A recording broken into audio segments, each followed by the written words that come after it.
Hey guys, Youngblood with you for another episode of Exploring the Starmap, and this time we're focusing in on another very unique system, being Min.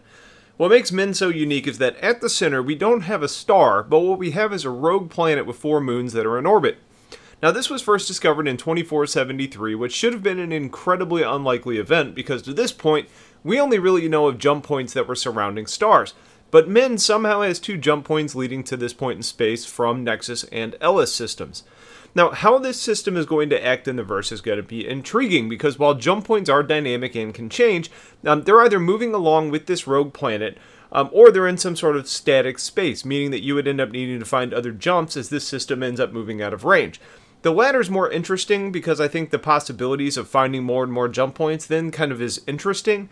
However, my guess is that it's going to be a lot simpler from a player experience and a development stance to just leave these as static locations and say that there's some sort of gravitational anomaly that ends up pulling these jump points along with the system as it moves.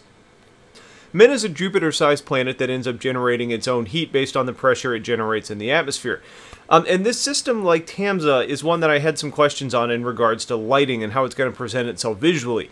Now, you guys in the last video did a great job of clarifying for me how some of the lighting can actually take place in a system around a black hole.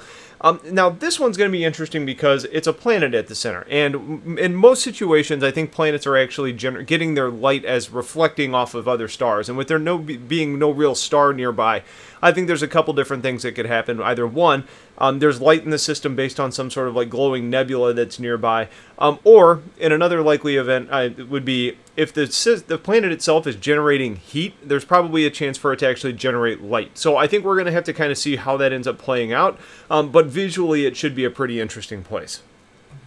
Now, the first of the 4 moons is Min 1A, which is a small rocky moon that's been totally mined out, meaning there are no available resources here. The moon was likely created by some collisions in the accretion disk of the gas giant, but with this being a rogue planet, it could have just picked up a rogue moon on the way. Now, Min 1B is the only really inhabited area in this system with some small settlements of people that are living here. And there is some geothermal energy on this planet, which has led to liquid water, which is why people set down here. So while it's far from a perfect location, it was good enough for some settlements to take place. Life was found on this moon, which is kind of surprising, deep in the oceans, kind of like on Earth by the thermal vents. There is some bioluminescent bacteria that's kind of huddled around here. Now, that life may end up making the system protected by the Fair Chance Act, and there are scientists that are studying the environment here, but the popular bet is that that's unlikely to be applied in this system. Min 1C is also uninhabited. It also has been strip mined to completion and is the smallest of the moons. And finally, Min 1D is another small rocky moon covered in craters from years and years of impacts. Now, curious explorers and scientists interested in kind of figuring out what these craters mean and where they came from, it may basically be able to provide you some insight into how these moons ended up here and may end up helping to provide the original location of where this rogue planet started. So, small system, no star, not much in the way of resources, so who should come here to make money? Honestly, probably not many people. You know, I think for those of you that want to explore, do some research, you know, you might bring your ships here and do some studying. I'd like to figure out what the deal is with the jump points here anyways. If the system doesn't get much in the way of visitors and it has a small population, there isn't really need for mass transportation. You know, so some smaller scale operations to help sustain what I would assume are fairly cut off settlers may end up making some money. Ellis is only 1 jump away and is going to be a massive trade lane, so I could see pirates taking advantage of this system as a hideout with a nearby point to go and do attack runs.